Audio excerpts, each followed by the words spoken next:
presidente pode premiar interesses, punir interesses, mediar conflitos, mas quem manda mesmo nessa parte aí é monopolisticamente o Congresso.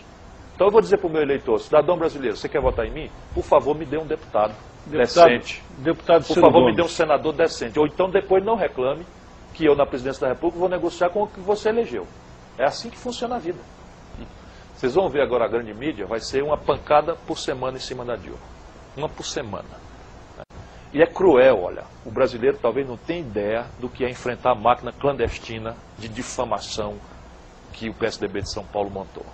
Não tem ideia o que é. Eu já passei por isso. Então você relativiza essa irresponsabilidade, né, de negando o diálogo, obrigar o PSDB, o melhor PSDB, a confraternizar com o Brasil antigo, viciado, safado, corrupto, fisiológico, vendilhão de emenda do Congresso, o diabo. E eu conheço isso com a minha alma. Aí o PT vem ao poder, o que é que faz o PSDB? Rigorosamente a mesma coisa. Agora agravado porque viu o erro grave que o PT estava cometendo por inexperiência, e eles com experiência fazem isso. E o Brasil escalou um momento que eu vi a hora e um golpe de Estado acontecer no país, naquele tal dito escândalo do mensalão, aproveitando que a população brasileira... O que foi isso? E isso daí foi um... O que é? Se eu puder usar uma palavra Você aqui... estava no Ministério. Isso foi chocante, foi chocante. Mas o que é? Na prática, o que é isso? Quer dizer, eu sinto que é uma prática... Trambique de financiamento de campanha. Trambique de financiamento de campanha Caixa antigo. 2. Caixa 2 de campanha. Mas por que foi levado Não podia fazer, né? Não podia fazer. Mas por que foi levado com a interpretação de pela escalada golpista. Pela escalada golpista. Porque uma coisa é um ilícito grave, sim, intolerável, ilegal, sob o ponto de vista do financiamento de campanha. Outra coisa é o presidente da República estar subornando congressistas, porque aquele problema é julgado individualmente na Justiça Eleitoral. Este outro é julgado politicamente e a consequência é o impeachment. E era isto que se armou no Brasil. Imagina se o povão desconfia que a elite brasileira, os poderosos do Brasil, resolveram melar o jogo e tirar o Lula à força do palácio, usando a manipulação. Esse país ficaria ingovernável por anos. Era a escalada golpista. Vamos lembrar o povo brasileiro, essa gente elegeu o Severino Cavalcante presidente da Câmara. Severino foi recebido e aplaudido de pé na Fiesp. Severino Cavalcante foi aplaudido de pé na Fiesp. E depois, porque era o Severino Cavalcante, aderiu ao governo. Por que o Severino foi eleito? Para receber o impeachment. Essa é a razão. E aí nós fomos em cima, o Severino vira para o nosso lado. E quando o Severino vira para o nosso lado, eles se lembram que o Severino era o que era. E caçaram o Severino. Porque tomou 10 mil reais, de um dos 14 restaurantes que funcionam no Congresso. Veja como é que são as coisas. Veja como é que são as coisas no Brasil. Então, isto tem que acabar. Aí o PT agora está agarrado aí. Eu não gosto disso, não. Eu compreendo, eu estou mais maduro, aprendi muito com o Lula, vi o golpe, a chama do golpe, atentando contra a democracia brasileira tão verdinha, e eu até sou mais tolerante. Mas olha, está atravessado aqui na goela. Eu defender o governo sabendo das tratativas, das alianças, das conversas mole, das exigências intoleráveis, sob o ponto de vista ético, funcional, que o governo está tendo que administrar para poder ter maioria no Congresso Nacional. Isso está errado. A imprensa está falhando em separar o joio do trigo para permitir à população de entender. O cara diz, eu não gosto desse cara, mas se o seu julgamento para votar é decente, ele é muito ruim, sob o ponto de vista ideológico, mas é decente. Separa aqui, para quem acha que votar em gente decente. Também a mídia nossa também é toda a mesma cara. A mídia brasileira, nós devemos muito a ela, nós democratas, porque ela sofreu muito para nos devolver a democracia também. Então eu respeito muito. E eu sei que sem mídia, sem imprensa, não há democracia representativa. Então, vamos mantê-la, vamos aguentar. Também é jovem, né? Muito jovem também. Agora, dito isto, também é preciso dizer, é uma mídia conservadora, partidária, facciosa e nepotista. Os caras me odeiam, mas é verdade, são 5 famílias, são donas dos órgãos de comunicação ditos nacionais. Quase todos concentrados em São Paulo, um pouquinho no Rio.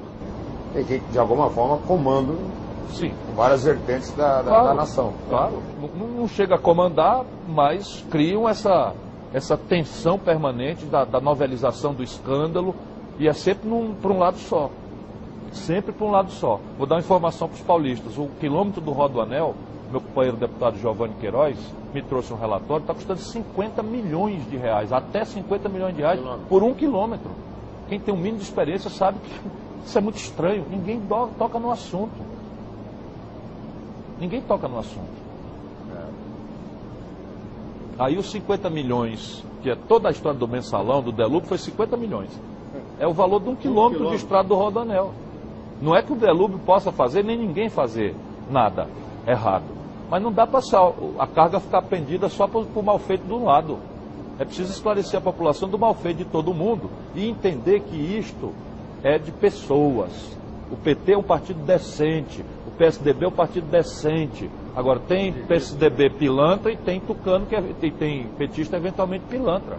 Meu nome foi envolvido como se houver autorizado 2 passagens para minha mãe, né, para os Estados Unidos. Uma na data de abril de 2007, minha mãe não viajou, não, portanto, tendo viajado, não foi pago nem por ela, nem por ninguém esta viagem, e para demonstrar o absurdo, nem sequer visto da América do Norte tinha na data. Na segunda viagem, a de dezembro de 2008, minha mãe viajou comigo e pagou sua própria passagem, com recursos próprios. Portanto, não passa de grosseira mentira. Globo, Folha de São Paulo, Congresso em Foco, Ministério Público Federal, seja quem for, leviana e grosseira mentira aquilo que foi feito, envolvendo pelo menos o nome da minha mãe, octogenária. Se estava em vigor no Parlamento Brasileiro há 40 anos uma regra que dizia que as passagens poderiam ser usadas como cota autônoma de deliberação para seu uso pelo parlamentar, para familiar, para eleitor, para amigo, para seja o que for. E eu volto a dizer, discutir isso é oportuno. Podemos entender que o tempo amadureceu, de que isso é um privilégio descabido, e meu voto, pessoalmente, já fiz, porque inclusive os créditos não usei, as sobras eu devolvi aos cofres públicos na soma de R$189 mil no exercício de 2007 e 2008, não ensino isso para ninguém, quem não fez assim não fez nada errado, apenas estou aqui querendo que essa sanha violenta, intimidatória, não pense que eu estou aqui em causa própria, eu estou defendendo uma questão republicana. Se o povo brasileiro, por nós, pelo nosso exemplo, não aprender a amar e respeitar esta casa, o parlamento, a sua nobreza, ainda que tenha azedas críticas, e tome cuidado ao votar na próxima eleição para excluir de entre nós aqueles que não estejam à altura da dignidade de um mandato parlamentar, é a democracia que está sendo ferida. E está. Não duvido que os jornalistas não tenham essa intenção, não creio que tenham, mas está. Os jovens brasileiros hoje pensam que a política é um pardieiro de pilantras, enganadores e defensores de privilégio, porque nós não temos tido a compostura, como coletivo, de explicar à população que democracia tem, os americanos têm direito à passagem? Tem, senhor presidente. O parlamento norte-americano tem um crédito que é encimado num cartão sem limite para que o parlamentar viaje. A França tem custos de passagem pago pelo contribuinte francês? Tem, senhor presidente. A Suécia tem? Sim, senhor presidente. A Dinamarca tem? Tem, senhor presidente. Todos os parlamentos têm. E isso falta ser explicado ao povo brasileiro.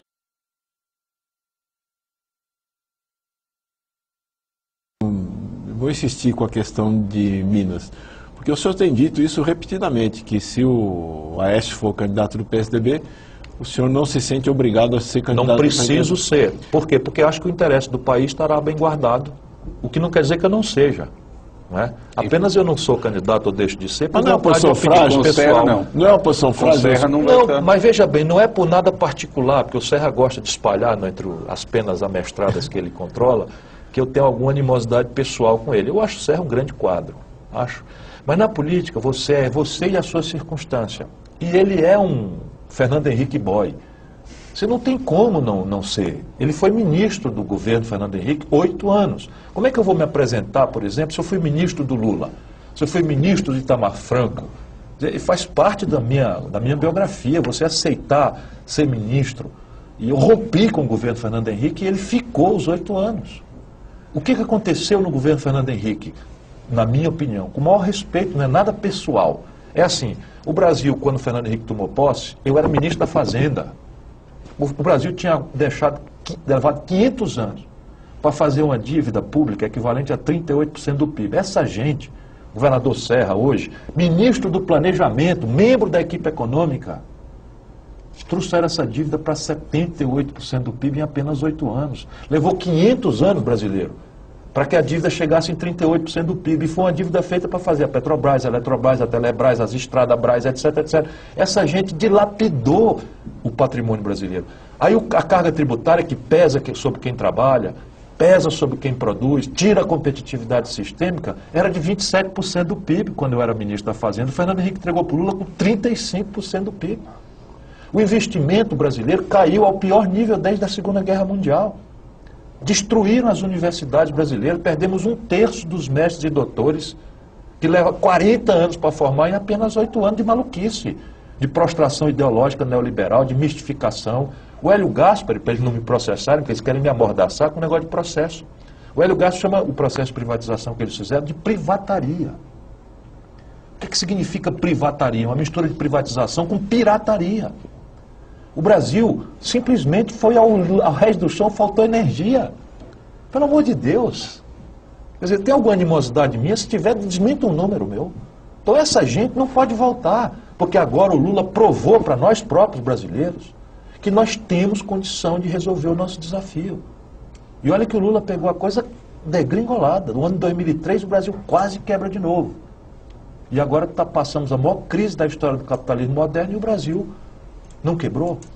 Então, uma das primeiras providências que o Serra tomou, quando tomou posse na Prefeitura de São Paulo, foi privatizar a conta da Prefeitura. Tirou de um banco onde estava e botou num banco privado. Fez uma licitação, etc, etc, mas botou num banco privado.